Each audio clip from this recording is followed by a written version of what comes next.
It's dark out. Do you know where your trailer is? Your customer comes in and says they want to update their trailer lighting. Where do you begin? The logical place to start is what type of trailer do they have? There are many different possibilities, but basically 2 criteria. Is it going to be submerged or not? This will lead you to the 2 most common types of trailer lighting today. If it is going to be submerged or in the water a lot, LED is a must. The old 1157 incandescents are a low-cost alternative, but the sealing of those lights never really was perfected. Once the overall style of lamp and setup is chosen, you can steer your customer to the best solution.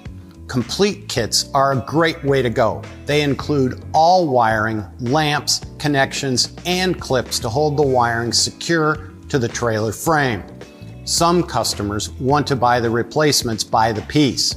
In this case, you will need to be sure that what they are buying will meet DOT regulations for the type and style of trailer.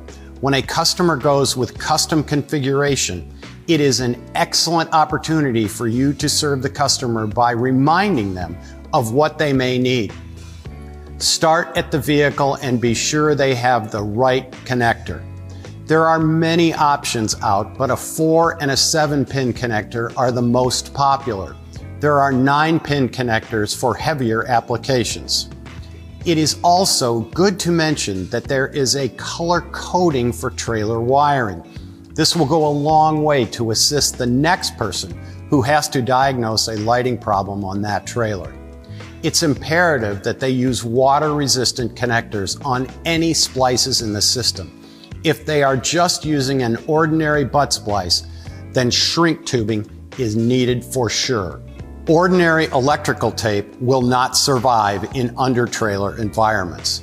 A dab of dielectric grease on the trailer-to-vehicle connector will keep things shining brightly.